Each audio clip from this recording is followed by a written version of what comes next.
Good morning, 7th class. I hope you will understand part 1 of this chapter. In previous video, we will do half part of the chapter. In today's video, we will discuss the remaining part of the chapter. Open your books on page 122. Now start from religion. We are discussing the society, economy and religion in North India. Previous video में हमने ये देखा था कि north India में जो new Kings and kingdoms थे कौन कौन थे। उसके बाद हम ये रीड कर रहे थे कि सोसाइटी, इकोनॉमी एंड रिलीजन की कंडीशन क्या थी नॉर्थ इंडिया में। Now let's start the chapter religion. Jainism, Buddhism and Hinduism was the main religions that flourished during the early medieval period. मध्यकालीन भारत की शुरुआत में जो धर्म ज़्यादा प्रफुल्लित हुए थे उनमें था जैन धर्म, बुद्ध धर्म एंड हिंदू धर्म। But the Rajputs were followers of Hinduism. जो राजपूत थे वह हिंदू धर्म को मानते थे। So this religion made great progress under them. इसीलिए उनके अंडर इस धर्म ने काफ़ी प्रगति की। The Shiva and Vaishnava sects were popular in North India in this time. उस समय शिवा एंड वैष्णव जो मत थे वह काफ़ी पॉपुलर थे नॉर्थ इंडिया में। The people worshipped Vishnu, Shiva and शक्ति एक्सेट्रा। जो लोग थे वह विष्णु की, शिवा की एंड शक्ति की पूजा करते थे। They also worshipped of 10 incarnations of Vishnu. वह विष्णु के जो 10 अवतार थे उनको भी पूजते थे। द भक्ति movement popularised in the both north and southern part of India during the medieval period. मध्यकालीन भारत में जो भक्ति मूवमेंट थी वह काफ़ी प्रचलित हुई थी नॉर्थ एंड साउथ पार्ट्स जो थे इंडिया के उसमें। Shri Guru Nanak Dev ji, Ramanuja and Madhva etcetera led stress on bhakti और कंप्लीट डिवोशन और to God. Guru Nanak Dev ji, Ramanuja and Madhav जो थे उन्होंने भक्ति पर काफ़ी स्ट्रेस दिया और कहा कि हम भगवान को पूरी डेडिकेशन के साथ माने। They preached that loving God with a pure heart was the only mean of attaining salvation. उनका मानना था कि भगवान की भक्ति करने से, उसे प्यार करने से हम क्या है, मुक्ति प्राप्त कर सकते हैं। They were also against caste and class distinctions. वह जात और जो वर्ग थे उनमें जो समाज बटा हुआ था उसको भी उन्होंने विरोध किया। The common people were influenced by there teaching. जो आम लोग थे वह उनकी टीचिंग से काफ़ी प्रभावित हुए। Next, economy. Agriculture was the main occupation of the people in the medieval period. मध्यकालीन भारत में लोगों का जो मुख्य काम था वह एग्रीकल्चर था। Trade and commerce flourished during this period. इस समय जो ट्रेड था, व्यापार था, वह भी काफ़ी प्रफुल्लित हुआ। India exported precious stones, spices, silk, woollen and cotton clothes, sandalwood, vegetables, coconut etcetera.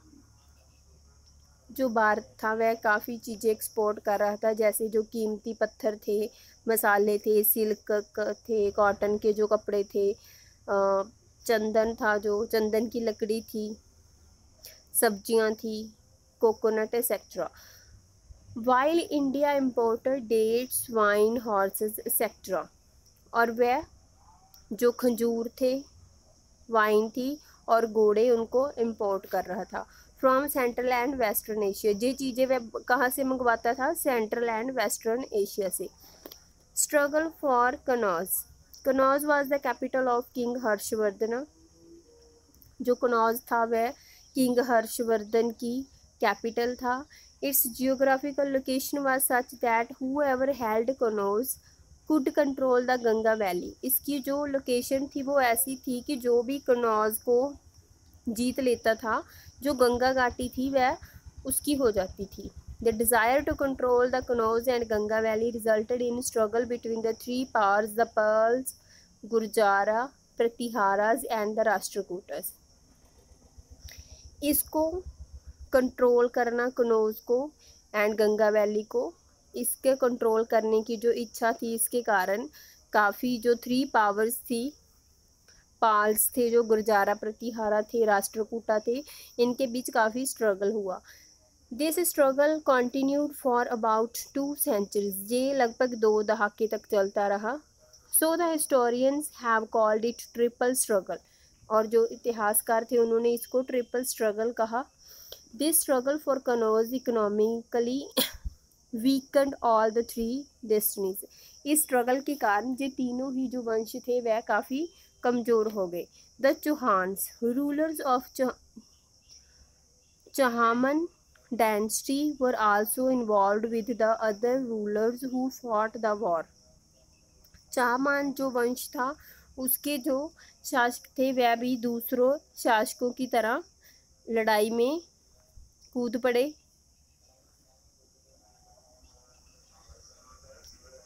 Letter they became famous as Chauhans. उसके बाद वह चौहान के नाम से फेमस हुए। They ruled over the territories around Delhi and Ajmer. उन्होंने दिल्ली एंड अजमेर की जो टेरिटरीज थी उनमें अपना सिक्का जमाया।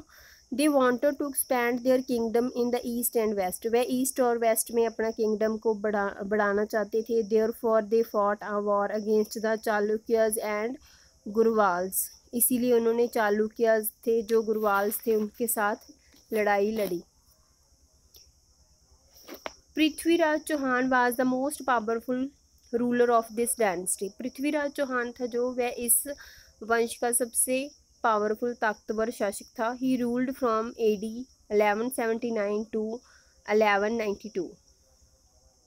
उसने 1179 से लेकर 1192 तक राज किया।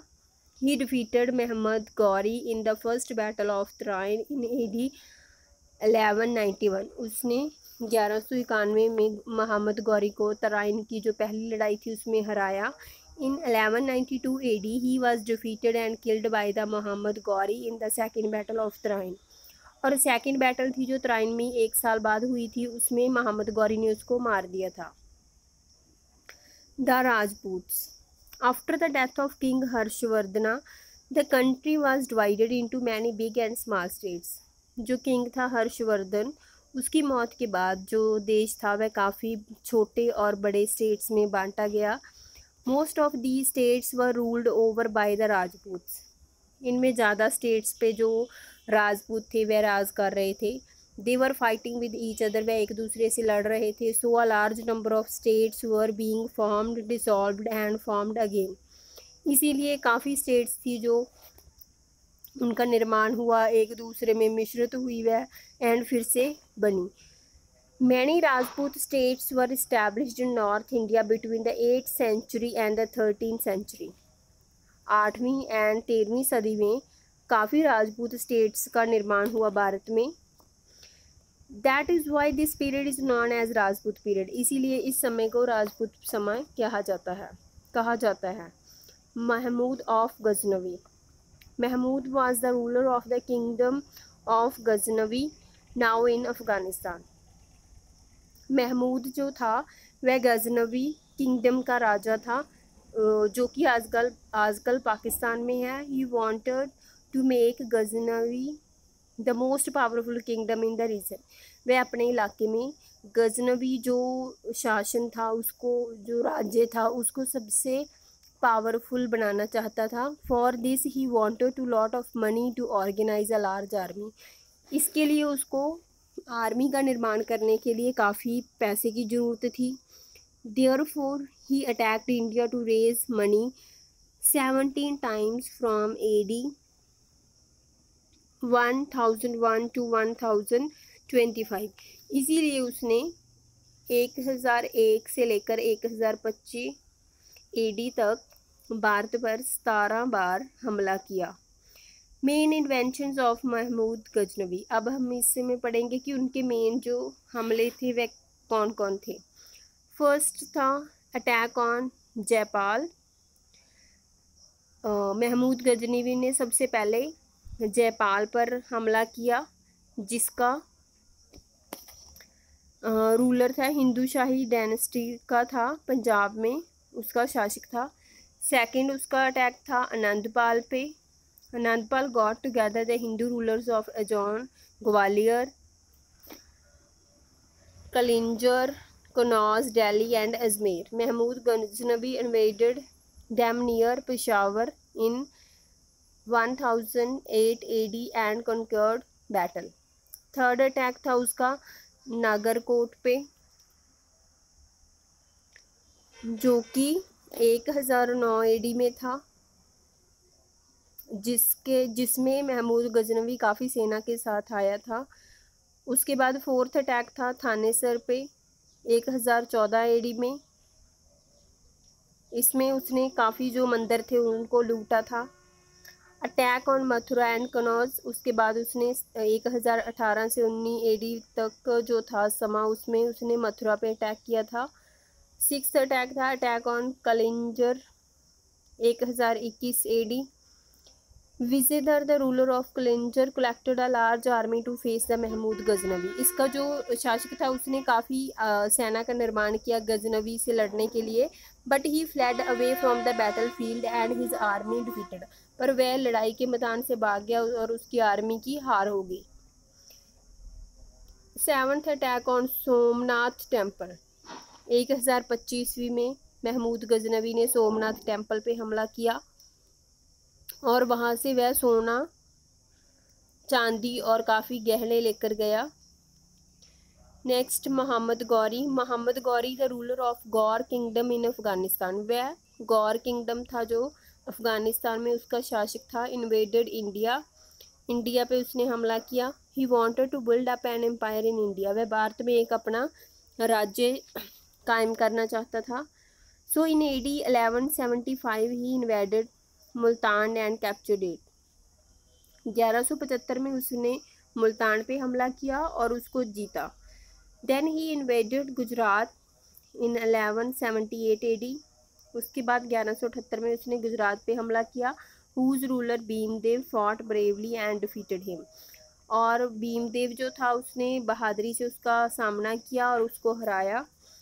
इन subsequent years Mahmud Ghori conquered Peshawar in 1179। उसने महमूद गौरी ने 1179 में पेशावर को जीता and Sialkot 1182 AD and Punjab. And 1182 में उसने पंजाब और सियालकोट को जीता। इन 1191 AD महमूद गौरी इन्वेडेड पृथ्वीराज चौहान। 1191 में महमूद गौरी ने पृथ्वीराज चौहान पे हमला किया, the ruler of Delhi and Ajmer. Prithviraj Chauhan उस वक्त दिल्ली और अजमेर का शासक था। अफियंस battle was fought on the battle field of Tarain. Tarain की जगह पे उनकी आपस में लड़ाई हुई, युद्ध हुआ। Mahmud Ghori was defeated in this battle. इस लड़ाई में महमूद गौरी की हार हुई। इन 1192 AD he came again with a huge army and defeated Prithviraj Chauhan in the second battle of Troy। वह 1192 में फिर आया। इस बार वह भारी सेना के साथ था। उसने पृथ्वीराज चौहान को हराया। Mahmud Ghori defeated Raja Jaichand ruler of Kannauj at the battle of Chandawar in 1194 AD। Mahmud Ghori ने 1194 ईस्वी में जो राजा जयचंद था कन्नौज का, उसको चांदवारा की जो लड़ाई थी उसमें हराया। Thereafter his army occupied the entire Ganga Jamuna doab. उसके बाद उसकी आर्मी ने गंगा जमुना का जो इलाका था उस पर कब्जा कर लिया। Soon he had established a vast empire in India. जल्दी ही उसने इंडिया में अपना एक विशाल जो राज्य था वह कायम कर लिया। He was the real founder of the Turkish empire in India. वह भारत में तुर्किश एम्पायर का असली जो संस्थापक था वो था महमूद गौरी।